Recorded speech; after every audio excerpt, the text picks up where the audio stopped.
میں بڑے بڑے بادشاہوں کے دربار میں گیا ہوں، خدا کی قسم میں نے آج تک ایسے کسی کے صحاب نہیں دیکھی جیسے محمد کے صحاب ہیں صلی اللہ علیہ وسلم۔ پھر وہ بیان کرنے لگا کہ میں نے دیکھا کہ مقام حدیبیہ پر مسلمان اپنی نگاہیں چرا چرا کر چہرے مصطفیٰ کو دیکھ رہے تھے۔ میں دیکھ رہا تھا کہ مسلمانوں کے نبی جب کسی بات کا حکم دیتے فوراً تعمیل ہو جاتی، جب آپ تھوکتے وہ لوابدن صحابہ کی ہتھیلی پر ہوتا، آپ کا مستعمل ماں صحابہ کی ہتھیلی پر ہوتا، حجام آتا ہے بال بناتا ہے منہ مبارک صحابہ کی ہتھیلی پر ہوتا ہے۔ اے قریش مکہ سن لو، خدا کی قسم جو لوگ اپنے نبی کے جسم کے ساتھ لگنے والے پانی کو زمین پہ نہیں گرنے دیتے، تم نے یہ کیسے سوچ لیا کہ تم اس کا خون بہاؤ گے؟ تم نے یہ کیسے سوچ لیا تم اس کا خون بہاؤ گے؟ سامعین قدر، آج ضرورت اس امر کی ہے کہ جو منظر چشمان فلک نے حدیبیہ کے مقام پہ دیکھا تھا، آج وہ منظر ہمیں نظر نہیں آتا، آج وہ حضور کی محبت ہمارے دلوں میں نہیں رہی۔ ضرورت اس امر کی ہے کہ آج سے اسی محبت کو بحال کیا جائے۔ امام بخاری شرح کرمانی بخاری شریف کی شرح لکھتے فرماتے ہیں کہ جب آقا علیہ السلام کا ظاہری وصال ہو گیا، بظاہر آپ پردہ فرما گئے، حقیقت میں آج بھی آپ گنبد حضرا میں زندہ ہیں، اللہ کے اذن سے ہماری دستگیری بھی فرما رہے ہیں، ہماری رہنمائی بھی فرما رہے ہیں، آپ ہمارے سب کچھ کر رہے ہیں، بظاہر ایک پردہ ہے۔ اگر آج بھی آنکھ ابو بکر و عمر کی ہو تو صاحب مکین گنبد حضرا کا فیض آ رہا ہے، اگر نظر ابو جہل ابو لہب کی تو وہاں فیض نہیں آتا، بات آگے نکل جائے گی۔ امام ابن ساکر فرماتے ہیں، امام بخاری کی شرح لکھتے ہوئے آپ فرماتے جب آقا علیہ السلام کا بظاہر وصال ہو گیا، حضرت بلال حبشی نے شہر مدینہ چھوڑنے کا ارادہ کر لیا، حضرت ابو بکر صدیق امیر المومنین نائب رسول خلیفۃ الرسول حضرت ابو بکر صدیق فرمانے لگے کہ اے بلال، میں تمہیں حکم آپ سے کہتا ہوں کہ آپ جس طرح پہلے مسجد نبوی میں اذان دیتے تھے، آج بھی اسی طرح حضور کی مسجد میں اذان دیا کرو۔ آپ فرمانے لگے بھائی صدیق، اگر آپ نے مجھے اپنے لیے خریدا تھا تو مجھے روک لیں، اور اللہ اور اللہ کے رسول کی رضا کی خاطر خریدا تھا مجھے میرے حال پہ چھوڑ دیں، اس لیے کہ اب شہر مدینہ میں رہنا میرا دشوار ہو گیا ہے۔ جب میں اذان پڑھتا ہوں، جب کلمہ اشہد ان محمد رسول اللہ پہ پہنچتا مجھے چہرہ مصطفیٰ نظر نہیں آتا، مجھے آقا کی لیب والی زلفیں نظر نہیں آتی، مجھے وہ سونا مکھڑا نظر نہیں آتا، اب میں شہر مدینہ میں نہیں رہ سکتا۔ آپ یہ کہہ کر شام کے شہر حلب میں چلے گئے۔ 6 ماہ کا عرصہ گزرتا ہے، جب رات کو سوتے ہیں سر کی آنکھیں بند ہوتی ہیں، دل کی آنکھیں کھلتی ہیں، وہ کملی والا آ جاتا ہے۔ میرے آقا فرماتے ہیں بلال، تمہارا جی نہیں چاہتا ہم سے ملنے کو، بس آقا کو وہ چہرہ دیکھنا تھا، آقا کی پیاری آواز کانوں میں آنی تھی، رات کا آخری پہر تھا، اسی وقت بیدار ہوتے ہیں، اونٹنی پہ سوار ہو کر حلب سے شہر مدینہ کی طرف روح کرتے ہیں، وہاں سے پکارنا شروع کرتے ہیں لبیک یا رسول اللہ، لبیک یا رسول اللہ، لبیک یا رسول اللہ۔ وہاں سے یہ صدائیں لگاتے ہوئے شہر مدینہ میں دن کے اجالے میں آتے ہیں۔ ظہر کا وقت قریب تھا جب آپ پہنچتے ہیں، کبھی حضرت ام سلمہ کے حجرے میں دیکھتے ہیں، کبھی نام صفیہ کے حجرہ میں دیکھتے ہیں، کبھی میمونہ کے حجرہ میں دیکھتے ہیں، آخر میں عائشہ کے حجرہ میں آتے ہیں، مسجد نبی میں دیکھتے ہیں، ہر مقام پر میرے آقا کو تلاش کرتے ہیں، میرے آقا نظر نہیں آتے۔ آخر کار میرے اماں عائشہ کے حجرے میں آتے ہیں جہاں گنبد حضرا ہے، میرے آقا کی تربت پہ اپنا سر رکھ کے رونا شروع کرتے ہیں، عرض کرتے ہیں یا رسول اللہ، آپ نے کہا تھا کہ اے غلام آ کے مل جاؤ، غلام آ گیا ہے، اب تو چہرہ دکھا دو، اب تو اپنا مکھڑا دکھا دو۔ یہ میرے آقا کی بارگاہ میں عقیدت نذرانہ عقیدت پیش کر رہے تھے، اپنے دل کی کیفیات بیان کر رہے تھے، ساتھ رو بھی رہے تھے، روتے روتے حتیٰ کہ آپ بے ہوش ہو گئے۔ اتنی دیر میں سارے شہر مدینہ میں اطلاع ہو گئی کہ موذن رسول بلال حبشی آ گئے ہیں، موذن رسول بلال حبشی آ گئے ہیں۔ سارے مدینہ کے لوگ دوڑے دوڑے مسجد نبوی میں آتے ہیں، آ کے عرض کرتے ہیں بھائی بلال 6 ماہ کا عرصہ بیت گیا ہے، تمہاری آواز نہیں سنی، ہمارا جی چاہتا ہے کہ آج ہمیں وہی اذان سنا دو جو حضور کو سنایا کرتے تھے۔ بلال معذرت کرتے ہیں، حضرت عمر بن خطاب بھی آتے ہیں، آپ بھی فرماتے ہیں، آپ انکار کرتے ہیں، صحابہ مشورہ کرتے ہیں جو پہلے حسنین کریمین کو لے آؤ۔ جب حسنین کریمین آئیں گے بلال انکار نہیں کریں گے۔ جب شہزادہ امام حسن اور امام حسین آتے ہیں، صحابہ عرض کر رہے تھے اور جن کے بارے میں حضور نے فرمایا ہازان سیدان و اہل الشباب الجنہ کہ یہ میرے دونوں شہزادے جنت کے نوجوانوں کے سردار ہیں۔ اب آپ آتے ہیں، آپ کہتے ہیں چچا بلال آج وہی اذان سنا دو جو نانا جان کو سنایا کرتے تھے۔ اب بلال سے انکار نہیں ہوتا کیونکہ بلال جانتا ہے مجھے حکم دینے والے کون ہیں، یہ وہ ہیں جنہیں حضور نے فرمایا کہ میں ان سے ہوں، یہ مجھ سے ہے میں ان سے ہوں، جنہیں حضور ہمیشہ اپنا پھول کہتے تھے، جنہیں حضور کندھوں میں سواری کراتے تھے۔ آج وہ حسنین آئے ہیں، اور حسنین وہ ہیں کہ جب شہزادہ امام حسن کو ایک صحابی ہرنی تحفہ پیش کرتے ہیں، حسین آتے ہیں کہتے ہیں بھائی حسن یہ ہرنی مجھے دے دو۔ آپ فرمانے لگے بھائی میرا نانا بڑا صحیح ہے، نانا کی بارگاہ میں جاؤ، نانا جان سے تقاضا کرو، نانا جان تمہیں بھی ہرنی کا تحفہ دیں گے۔ جب حضرت امام حسین حضور کی بارگاہ میں آئے، آگے عرض کرتے ہیں یہاں تک کہ بچوں کی عادت ہوتی ہے رونا، جب میرے مولا حسین رونے کے قریب پہنچتے ہیں، جنگل سے دوڑتی ہرنی آتی ہے، آگے عرض کرتے ہیں حضور جو پہلے بچہ آپ نے امام حسن مجتبی کو دیا ہے وہ بھی میرا ہے، میں دوسرا بچہ لے کے آئی ہوں، میں اپنے بچوں کی جدائی برداشت کر سکتی لیکن حسین کا رونا برداشت نہیں ہوتا مجھ سے، کیونکہ بلال جانتے تھے یہ وہ حسین ہے کہ جس کے بارے میں حضور نے فرمایا ہازان سیدان اہل الشباب الجنہ۔ بات لمبی ہوگی، اب حضرت امام حسن اور امام حسین کہتے ہیں اے چچا بلال آج ہمیں وہی اذان سنا دو جو نانا جان کو سنایا کرتے تھے۔ اب بلال سے انکار نہیں ہوتا، اسی مقام پر کھڑے ہوتے ہیں جہاں آقا کی ظاہری حیات میں کھڑے ہوتے تھے، اور شہر مدینہ میں 6 ماہ کے عرصہ کے بعد جب بلال کی آواز گونجتی ہے، جب بلال اذان دیتا ہے، جب پہلا کلمہ کہتا ہے اللہ اکبر کی صدا بلند ہوتی ہے، اہل مدینہ کے کانوں میں آواز پڑتی ہے، لوگ دوڑے دوڑے مسجد نبوی کی طرف آ رہے ہیں، دوسرا کلمہ اشہد ان لا الہ الا اللہ آگے پڑھتے ہیں، یہاں تک کہ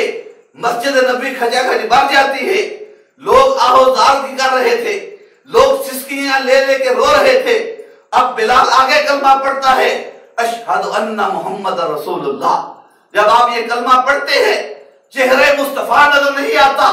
وہ روح مصطفیٰ نظر نہیں آتا، آپ بے ہوش ہو کے نیچے گر جاتے ہیں۔ اور لوگوں نے لکھا کہ حضور کے وصال کے بعد یہ 6 ماہ بعد پہلا وہ دن تھا کہ لوگ اس طرح روئے اور لوگوں کو یوں محسوس ہو رہا تھا جیسے حضور دوبارہ تشریف لے آئے ہیں۔ اور قلندر لاہوری علامہ اقبال نے اس کو اپنے انداز میں یوں کہا کہ نماز اس کے نظارے کا ایک بہانہ بنی، نماز اس کے نظارے کا ایک بہانہ بنی، ادائے دید سراپا نیاز تھی تیری، کسی کو دیکھتے رہنا نماز تھی تیری۔ کہ سامعین قدر یہ وہ ہستیاں ہیں جو اس قرآن کی آیت میں پورا واطیعوا اللہ واطیعوا الرسول لعلکم ترحمون، کہ یہ وہ ہستیاں ہیں کہ جنہوں نے اللہ کی اطاعت کی، اس کے رسول کی اطاعت کی، اور جب ان لوگوں نے اللہ اور اللہ کے رسول کی اطاعت کی، اللہ نے دنیا میں بھی کامیابیاں عطا فرمائی، آخرت میں بھی کامیابیاں عطا فرمائی۔ آج مادیت کا دور ہے، فرقہ واریت کا دور ہے، عام سادہ لوگ پریشان حال ہیں کہ آج ہم کس طرف چل رہے ہیں،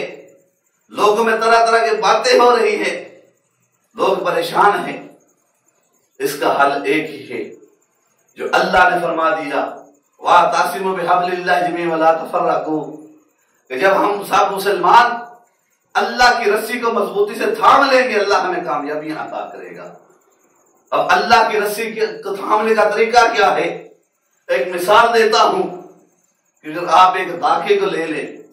اور کہیں گے یہ رسی ہے تو یہ رسی نہیں ہوگی، وہ دھاگا کمزور ہوگا، آپ اسے توڑیں گے وہ ٹوٹ جائے گا۔ اب اس دھاگے کو مضبوط کرنے کے لیے اس دھاگے کے لیے اوپر ول دینا ہوگا، پھر ایک اور دھاگا لے کے ول دینا پڑے گا، پھر ایک اور دھاگا لے کے ول دینا پڑے گا۔ اب نئے نئے دھاگے دے کے ول کرتے جائیں گے، وہ ایک مضبوط رسی بن جائے گی۔ اب اس رسی کو مضبوطی سے تھامنے کے لیے پہلے رسی کو سرے کو گانٹھ لگانا پڑے گی، وہ گانٹھ صاحب مکین گنبد خضرا ہے۔ اب اس رسی کے جو ول ہے، کسی میں صحابہ کرام ہے، کسی میں اہل بیت ہے۔ اگر تم اہل بیت کو چھوڑ دو گے تو پھر بھی ناکامی تمہارا مقدر بنے گی، اور حالی دامن صحابہ کو پکڑ لو گے، اہل بیت کو چھوڑ دو گے، پھر بھی ناکامی تمہارا مقدر بنے گی۔ تمہاری کامیابی کا راز اسی میں ہے کہ تمہارے دل میں محبت رسول بھی ہو، محبت اہل بیت بھی ہو، اور دامن صحابہ بھی ہو، پھر تم کامیاب ہو گئے۔ صاحب گرامی قدر اور میرے والد گرامی، آج ہر بھی پریشان حال ہے، ہر بھی مصیبت کا مارا ہے۔ آج بھی لوگ اپنی مشکلیں آستانہ علیہ مفتی اعظم پاکستان مفتی غلام رسول رحمۃ اللہ علیہ سیدہ گل پر لے کے آتے ہیں۔ وجہ کیا ہے؟ وہاں پہ کیا ملتا ہے؟ آستانہ علیہ مفتی اعظم پاکستان پر لوگوں کو آ کر اللہ کا ذکر ملتا ہے۔ اللہ فرماتا ہے الا بذکر اللہ تطمئن قلوب، کہ تمہارے دلوں کو صرف سکون اللہ کے ذکر سے ملے گا۔ جب لوگ آستانہ علیہ مفتی اعظم پاکستان سیدہ گول پر آتے ہیں، وہاں پہ کیا سبق ملتا ہے؟ جو بھی آتا سے اللہ سماد کا سبق دیا جاتا ہے۔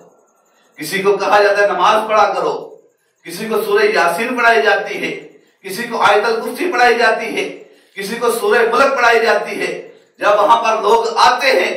انہیں ہم اللہ کے ذکر میں لگا دیتے ہیں، جب وہ اللہ کا ذکر کرتے ہیں اللہ انہیں سکون عطا فرما دیتا ہے۔ آپ ایک جملہ فرماتے تھے کہ آپ یہ جملہ کہتے تھے اپنی ہر گفتگو میں، اور یہی حکم آپ نے مجھے بھی دیا ہے، میں تقریر پاکستان میں کروں، پاکستان سے باہر کروں، دنیا کے کونے کونے میں کرتا ہوں، موضوع کوئی بھی ہو، جو آخری بات ہے وہ میں لازمی کرتا ہوں۔ آپ فرمایا کرتے تھے کہ آپ اپنی اولاد کو ڈاکٹر بنائیں، انجینئر بنائیں، ہوائی جہاز کا پائلٹ بنائیں، دنیا کے جس بڑے سے بڑے منصب پہ لے کے جانے آپ جائیں، یہ آپ کا حق بنتا ہے۔ ہاں، اور آپ اپنی اولاد کو عالم دین بنا جائیں، بہت بڑی بات ہے۔ یہ نہ کر سکے اسے حافظ قرآن بنا جائیں، یہ نہ کر سکے اسے قاری قرآن بنا جائے، یہ نہ کر سکے تو کم از کم نمازی ضرور بنا کے جائیں۔ جب آپ اپنی اولاد کو نمازی بنا کے جائیں گے، جب وہ رب کی بارگاہ میں دوزانو ہو کے بیٹھ کر عرض کرے گا ربنا اغفر لی والدیا، اے اللہ تو میری بخشش فرما، میرے والدین کی فرما،